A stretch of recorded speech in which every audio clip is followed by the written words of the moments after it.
আসসালামু আলাইকুম dear viewers, আশা করি সবাই ভালো আছেন। তো আমি আজকে একটা খুবই গুরুত্বপূর্ণ নিউজ নিয়ে হাজির হয়েছি। যারা নিবন্ধনধারী, আশা করি আপনাদের ভিডিওটা খুবই কাজে লাগবে। তো আজকের বিষয় হচ্ছে, আপনারা থাম দেখে অবশ্যই বুঝতে পারছেন যে বিষয়টা হচ্ছে যে 19তম নিবন্ধন, 19তম এনটিআরসিএ যে পরিবর্তনটা আমার সেখানে বলা আছে যে কোনো সেখানে সনদ থাকবে না। তো এই বিষয়টা নিয়ে আমি একটু কথা বলবো এবং সেই সাথে সাথে আরেকটু কথা বলবো যে আপনারা কিভাবে পড়বেন বা কিভাবে পড়লে আপনি ইনশাল্লাহ সফলতার দেখা প্রথমবারই পাবেন। তো আমি বিস্তারিত নিয়ে কথা বলবো, ভিডিওটা না টেনে চেষ্টা করেন দেখার জন্য। তো দেখেন, প্রথম কথা হচ্ছে এই 19তম আগে একটু দেখেন এই 18তম, এই 18তম নিবন্ধনের যে আপনার প্রিলিমিনারি রেজাল্ট, সেটা আপনারা যারা পরীক্ষা দিয়েছেন বা যারা দেননি তারাও অনেকেই জানেন যে এই যে এই মে মাসেই আপনাদের 18তম যে প্রিলিমিনারি রেজাল্ট, সেই রেজাল্টটা কিন্তু প্রকাশ করা হবে এবং আশা করা যাচ্ছে যে 18তম যে লিখিত পরীক্ষাটা সেটা আপনার অর্থাৎ ঈদুল আজহার পরে অনুষ্ঠিত হবে এবং খুব দ্রুতই হবে, এটা আশা করা যাচ্ছে আর কি। তো সেটা ডিপেন্ড করতেছে রেজাল্টের উপরে। তো আমি যাই হোক, ভিডিওর বিষয়ে যেহেতু এটা না, আমি 19তম এইটা নিয়ে কথা বলতেছি একটু। তো এনটিআরসির কর্মকর্তারা তারা বলতেছে যে 19তম যে নিবন্ধন পরীক্ষাটা সেটা একটু ব্যতিক্রমী স্টাইলে পরীক্ষা হবে। আর এইটার যে সার্কুলার, আপনারা জানেন যে 18তম রিটেন পরীক্ষা হওয়ার পরেই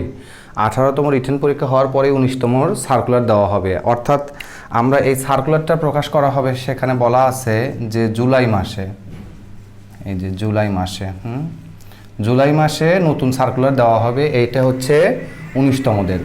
এখন যে বিষয়টা, সেটা সনদ থাকবে না। তাহলে সনদ যদি না থাকে তাহলে বিষয়টা নিয়োগটা তাহলে সরাসরি হবে। তার মানে প্রাইমারিতে আপনারা যেভাবে পরীক্ষা দেন ওরকম সিস্টেমটা হবে। তার মানে কি থাকবে না? সনদ থাকবে না, সার্টিফিকেট থাকবে না, তাহলে সনদ থাকবে না। তার মানে এখানে হচ্ছে টোটাল যে বিষয়টা দাঁড়াচ্ছে, সনদ না থাকলে সেখানে পোস্ট, যে যতজন লোক দরকার সেই পোস্টটা উল্লেখ থাকবে।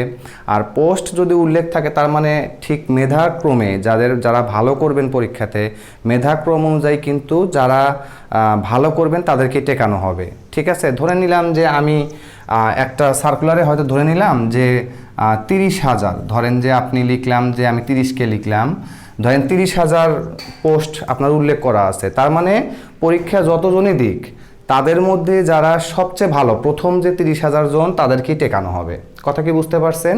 এইটা হচ্ছে এই জন্য বলা হচ্ছে সনদ থাকবে না। এখন আরেকটা কথা, যে পরীক্ষা 100 নম্বরে হয়, তার মধ্যে একটু পরিবর্তন আনা হবে। পরীক্ষা 100 মার্কের পরিবর্তনটা কি? পরীক্ষা মোট 100 মার্ক। তা আপনারা জানেন যে কোন কোন বিষয়ে পরীক্ষা হয়।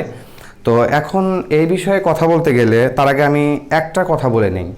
পরীক্ষা আপনি যাই দেন সেখানে কিন্তু অবশ্যই ইংরেজি টপিকটা কিন্তু থাকবে। আর আপনারা জানেন যে আমার এই ইউটিউব চ্যানেলটা মূলত কিন্তু ইংরেজি বেস ইউটিউব চ্যানেল।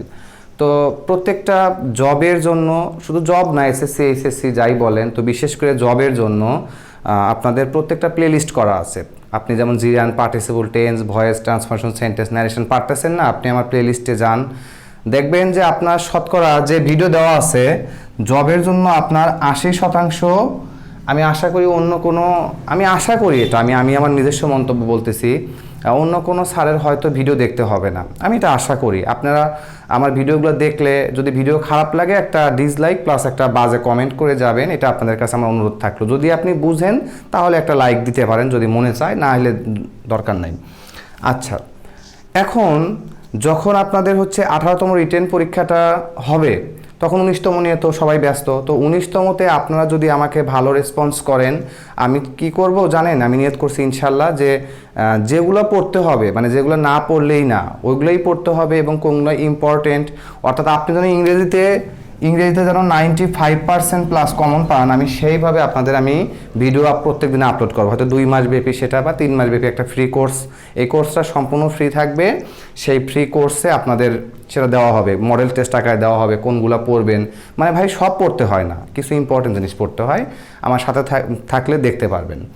আচ্ছা, তাহলে এই 100 মার্কের যে পরীক্ষা, আপনারা জানেন সেখানে বাংলা থাকবে হচ্ছে 25 নম্বর।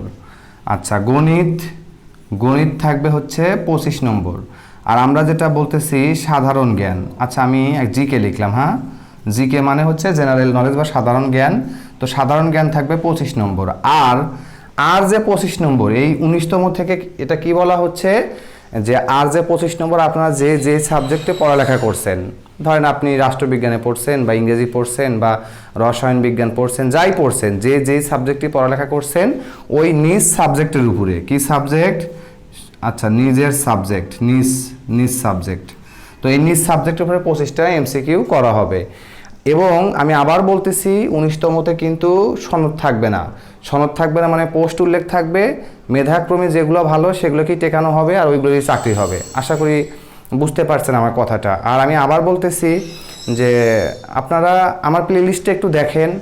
আমি আশা করি অন্য মানে ইউটিউবে এটা সার্চ করতে হবে না যে এই এক্সাম্পল আমি ট্রান্সফরমেশন সেন্টেন্স অ্যাফার্মেটিভ নেগেটিভ আমি পারতেছি না, হাই কি কোথায় যাই, একটা বিষয়ের জন্য 7টা স্যারের ভিডিও দেখতেছেন, সেখানে 10 মিনিট করে দেখলেও 70 মিনিট লস।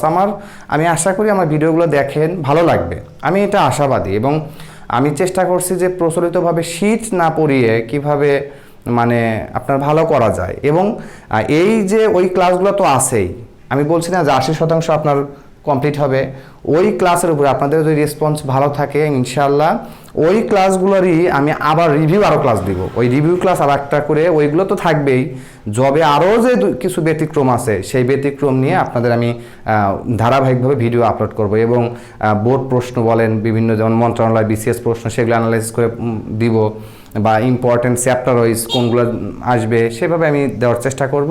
তো আপনারা একটু আমার সাথে থাকেন, তাহলে এই হচ্ছে ভিডিওর বিষয় ছিল। তো সবাই ভালো থাকেন, টিল দেন আল্লাহ হাফেজ, আসসালামু আলাইকুম ওয়া রাহমাতুল্লাহি ওয়া বারাকাতুহু।